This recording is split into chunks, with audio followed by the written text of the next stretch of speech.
Hello folks, it's Chris in Arena Studio Land with another lesson for you. Today I'm going to focus on legato, and if you want to start this legato journey with me, and I'm going to do some great exercises that are going to really smash you through this barrier over the next few weeks, then this is the video for you. But before we get into the video, this is probably going to be one of the most important things. An old cloth or similar is what we need to create this perfect legato technique. So stick around.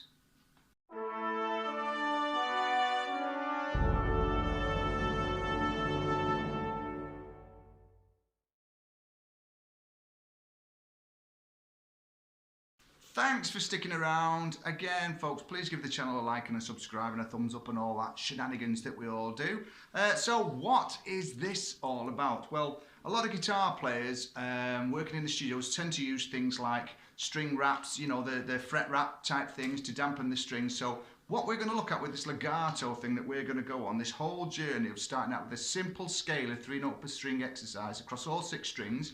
And we're going to make sure the most important thing we do is have no excess noise ringing out. So we get an old cloth, a sock, fret wrap, typey, gubbins, whatever you want to call it, to totally take all the excess ring off the strings. So if you listen to my guitar sound now as I pick a note, you'll realise I've got quite a lot of overdrive on it.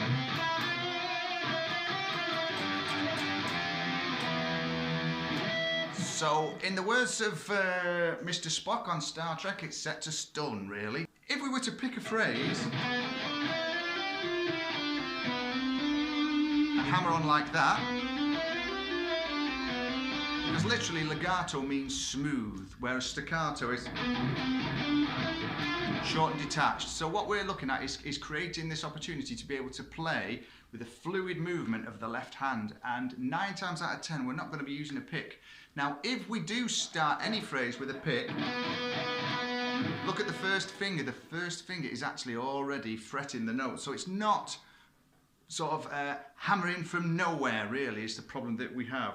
So what we're going to look at is a C major scale, and we're going to teach this first finger to build up the strength up in this first finger to be as good as hopefully the 3rd and the 4th and the 2nd fingers when we work on them through these exercises. Now this isn't a great journey to go on, it's not a long journey, it's just an intense journey. It's something that you've got to focus on every single day. So I'm going to give you 1 exercise a week, and the exercise this week, like I say, is this 3 note per string C major scale. So it starts on the 8th fret and we go 8, 10, 12. Same on the A string, 8, 10, 12. 9, 10, 12 on the D. Same on the G, 9, 10, 12. And then on the B string we go 10, 12, 13. And on the E string we go 10, 12, 13. So we put that together and we get this.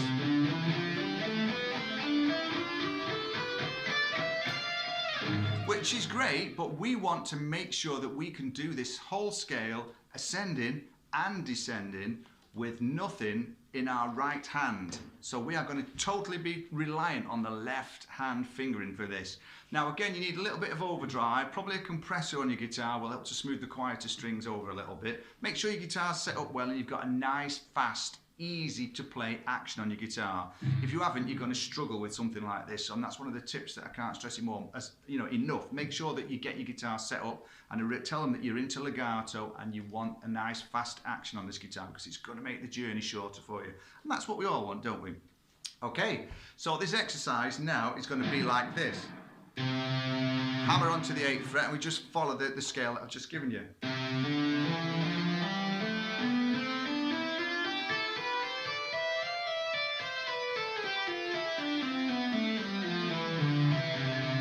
Okay, and then you'll get to feel which fingers are causing you the problems, which are the weak ones, which are the strong ones.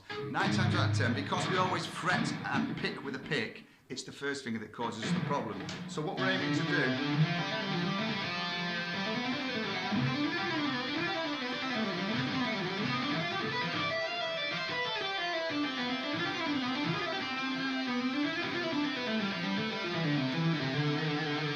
to build a little bit of independence in each finger. Now, how do I go about this? Because if I was to use a metronome, I hate metronomes, they drive me crazy, all that tick, tick, tick, tick, tick, tick.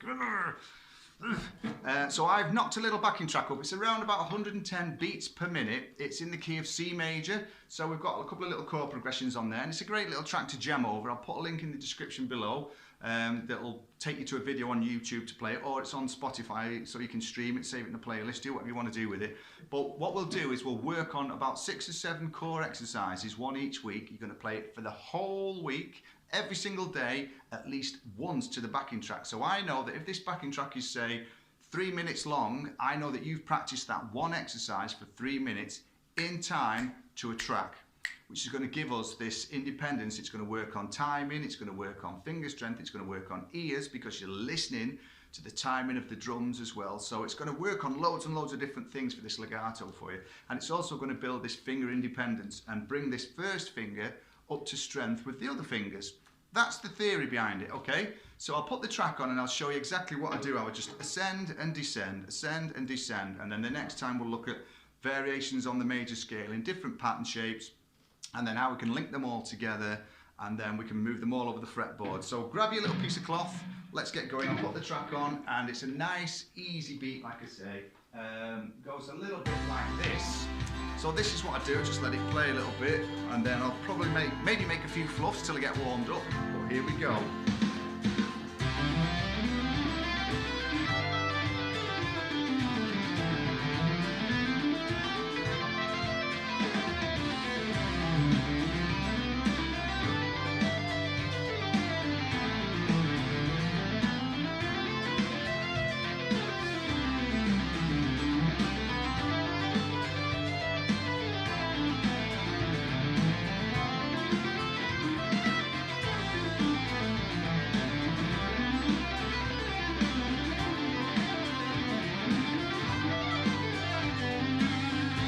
Get the idea?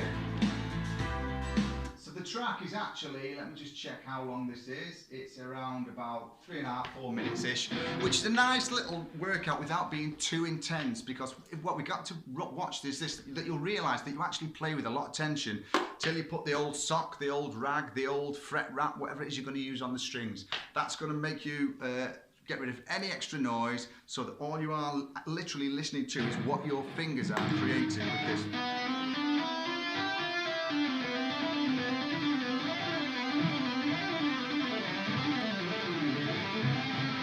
So again, you know, it's teaching you to fret cleanly and build this strength up. So that is exercise 1. You're going to do that every single day for 1 whole week. Then next week I'm going to give you exercise 2, and you're going to add that on top of exercise 1. Now I'm going to be truthful with you. This whole journey is going to end up where you're going to be playing 6 or 7 exercises every single day. It's going to take you up to maybe 35 to 45 minutes to do. Then the week after that, I'll give you another backing track. The same track, we'll probably just speed it up, maybe 10 beats, 20 beats, 30 beats, so on. So you get to build this intensity as long as you are working on this skill set of developing pressure-free, tension-free legato. So it's going to be, I would probably say, we're looking at maybe 2 months, 3 months tops to really dramatically improve your legato, which gives you these bursts of speeds all over the fretboard.